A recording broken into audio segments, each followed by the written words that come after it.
The reading's taken from Nehemiah 5, verses 1 to 12, and it's Nehemiah helps the poor. Now, the men and their wives raised a great outcry against their fellow Jews. Some were saying, "We and our sons and daughters are numerous. In order for us to eat and stay alive, we must get grain." Others were saying, "We are mortgaging our fields, our vineyards, and our homes to get grain during the famine." Still others were saying, "We have had to borrow money to pay the king's tax on our fields and vineyards. Although we are of the same flesh and blood as our fellow Jews, and though our children are as good as theirs, yet we have to subject our sons and daughters to slavery. Some of our daughters have already been enslaved, but we are powerless because our fields and our vineyards belong to others." When I heard their outcry and these charges, I was very angry. I pondered them in my mind and then accused the nobles and officials. I told them, "You are charging your own people interest." So I called together a large meeting to deal with them and said, "As far as possible, we have bought back our fellow Jews who were sold to the Gentiles. Now you are selling your own people only for them to be sold back to us." They kept quiet because they could find nothing to say.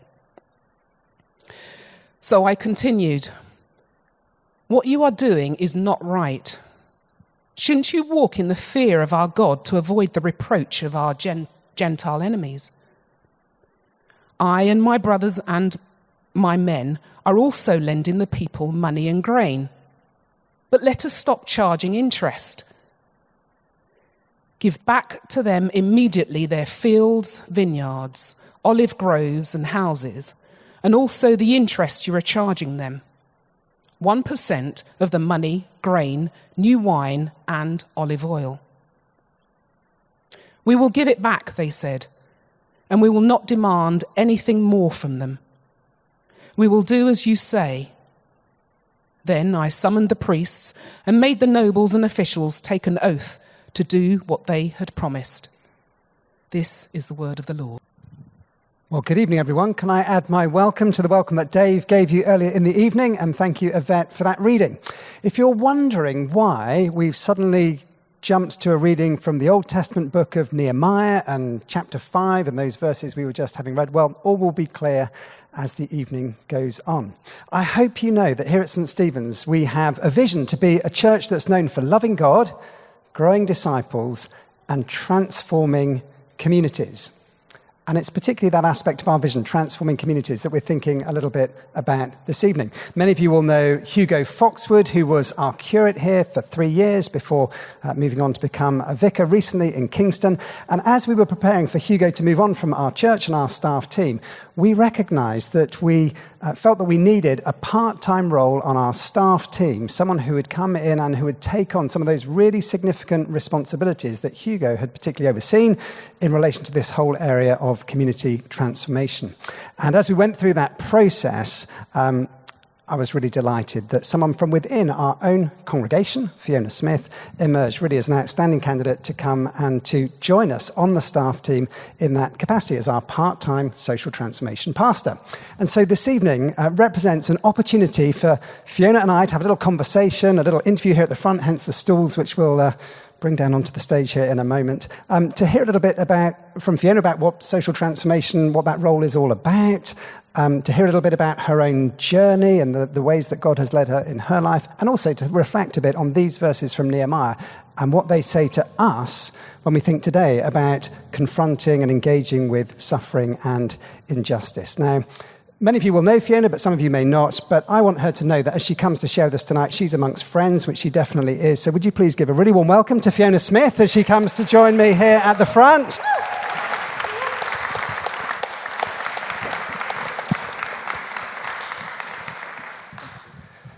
There we go. And we've got to sit on these stools, Fiona, I think, and navigate the cross, which there is a reason why the cross is there. We'll come to that a little bit later on. So there we go. Really good to see you. So tell us, social transformation pastor, what's that role all about? What is it you've joined our staff team to help us as a church to do well? Really, I'm just going to help build on stuff that you're already doing, because the role is going to focus primarily on three main areas. So the first one is prayer. And as you remember, we've talked many times about how prayer and action can change things. The second one is care, pastoral care, and how we look after each other, but also those beyond these walls in our local community. And the last area is social action, which may be projects, they may be one-off initiatives. We've already got work established here with our drop-in and with our seniors, and many other initiatives that people are carrying out independently. So it's building on what's already here in those three areas. Amazing. So prayer, care, social action, that seems clear and really memorable. And Fiona, although you're new to our staff team, of course you're not new to this community, along with Colin, your husband, and your family. You've been involved with St. Stephen's over many years. So again, just for those who may not know, can you just tell us a little bit about your knowledge of this community, the church community, the local community over the years? I don't really want to say how many years, because that's really not going to do me any favours, to be honest. But anyway, been here a long time, and our children have grown up here. And Colin and I have led life groups together. We've led Alpha courses. I've been on the PCC. One of the most important groups to me here is a parenting group that I've been part of for many years. And we started off praying for our children each month. And we're probably doing it almost daily now. We've got a WhatsApp group. We're all over it. And here they are, the friendship gang at the back there.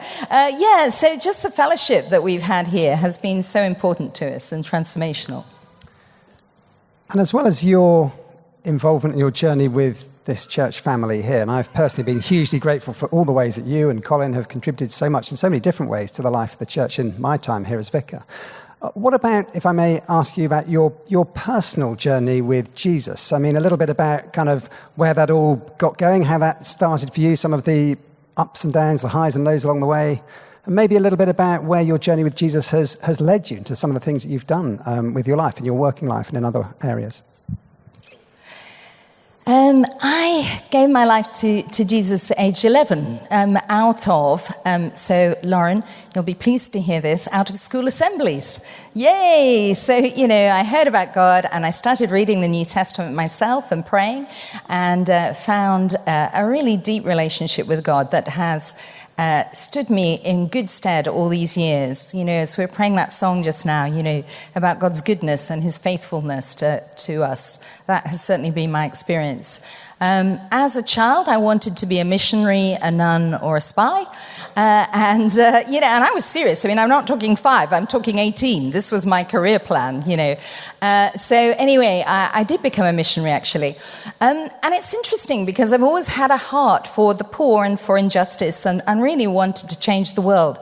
And realized that God works in mysterious ways. So what you think you might do isn't necessarily what you end up doing. I started off, one of the roles that I did was working with the homeless in Camden. And I remember walking through a really rough housing estate with a big fat bag of chips, just trying to look cool or something and not really pulling it off. And I was going to see a homeless family that we had just rehoused, and I was just thinking to myself, what have I got to offer? And really thought, and then remembered that the organisation that I work for did have a lot to offer. Another time, another journey, another adventure, I was walking through a favela in a slum in Rio. And I was with a young 3-year-old girl who led me by the hand. And we walked past corrugated iron shacks that were bullet strewn, and we walked across some huge railway lines, live railway lines, as she led me through her home area. And again, I kind of said to God, I'm not sure I'm up for this. This is a bit tough. And then I remembered that, really I was there to film her story, to tell other people about her, so that we could raise money for daycare, so that she would no longer wander the tracks alone while her mum was working. So I've learnt a lot about what I'm not able to do, and I also learnt about things that I am able to do. And I just thought we might play an ad And I'll tell you a little bit about this after we've seen it.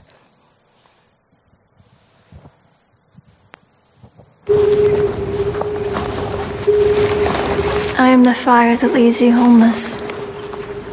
A heart attack in aisle 6. The prescription you cannot collect. I am the boiled sweet stuck in your child's throat. The motorway pileup that leaves you traumatized. The food shopping you cannot do.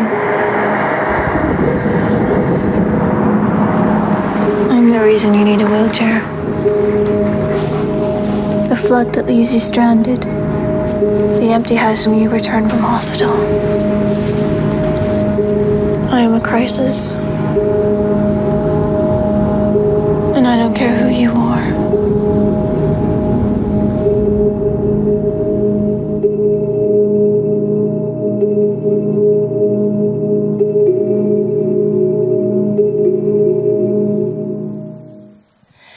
One of my most substantive roles was heading up marketing and brand development for the Red Cross and working on that globally, which was really exciting. And one of the joys of my working life has been realizing that I'm not much good at doing anything, but I'm better at talking about it. And so I retrained in communications quite early on and have spent my life talking about the issues that I'm passionate about and that I believe others should get involved in. This ad was really trying to reposition the fact that we sometimes talk about vulnerable people, but actually any one of us can be vulnerable at a moment in time. It's not a category, it's not a status, it's part of being human. And, I would argue that as Christians, we are all called to care and respond when we see people in crisis.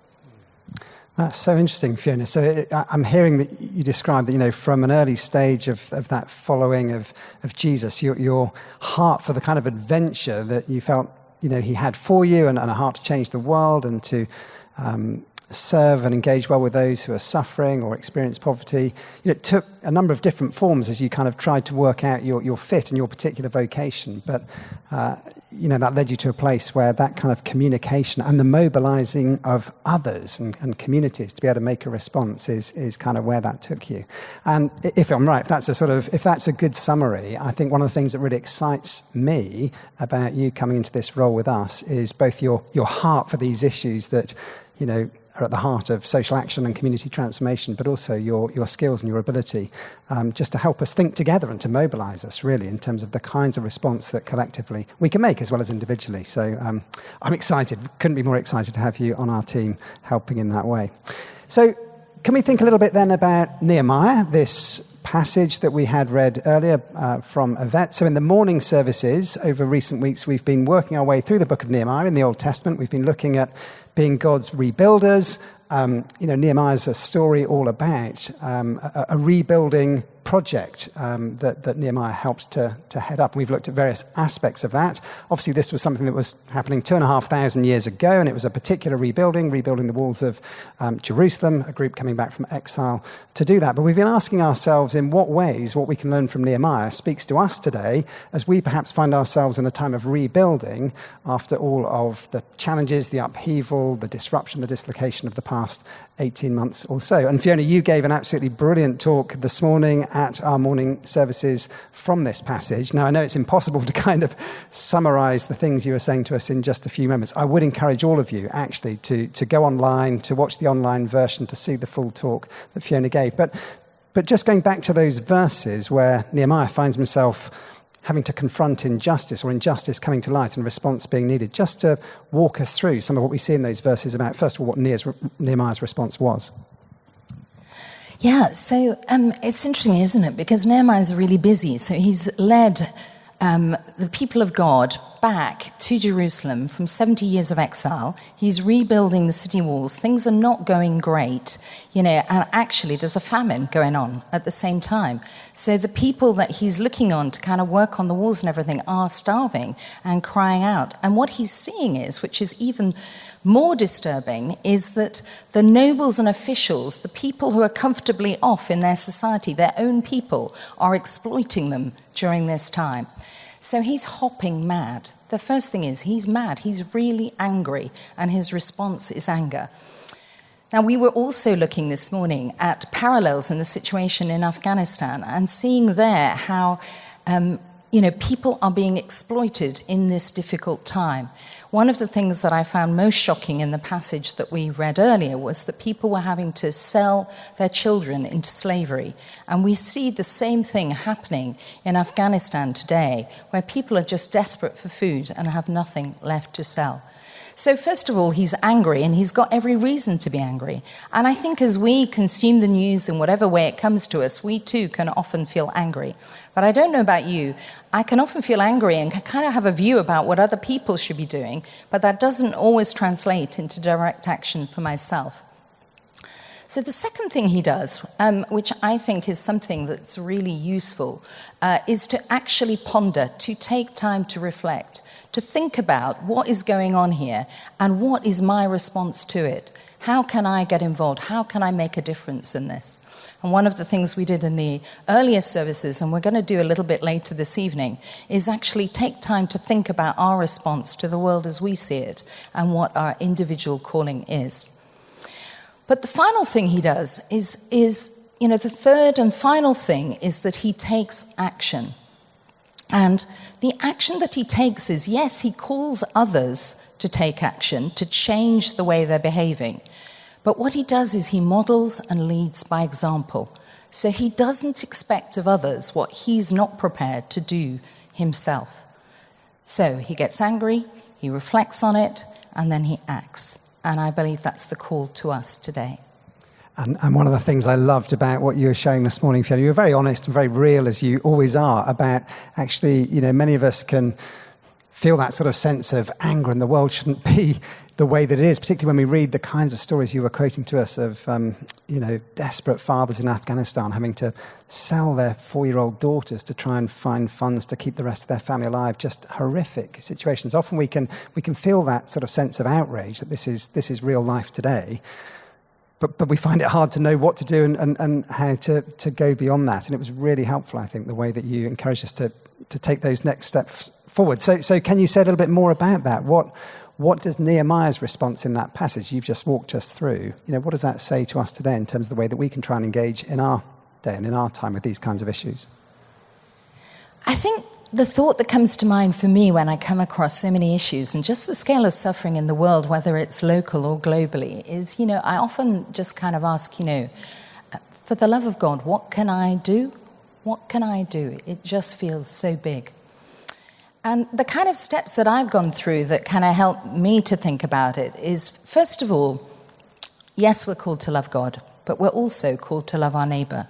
So we're definitely called to do something. The second thing is that when you think about it, individually, we can each affect another individual. We can take a very small action and make a difference in someone's lives. In order to make a difference to communities, we need to work together. We can't do it on our own. I can't transform any community locally on my own. I need to do it with you. You need to do it with me. So it's a group activity. The other thing is, I think I would say from my earlier stories, whether or not I was in Camden or I was in Rio or even creating ads and working in that way, whenever I work, I don't know about you, I'm acutely aware of my own limitations, but God isn't interested in our limitations. He has called each one of us by name. He knows what we're capable of. He knows that we're gifted. He's given us talents. So the third thing is he is calling us. So step forward into that gifting that he has given you. Step forward and bring those gifts to the altar. Don't think about what you can't do.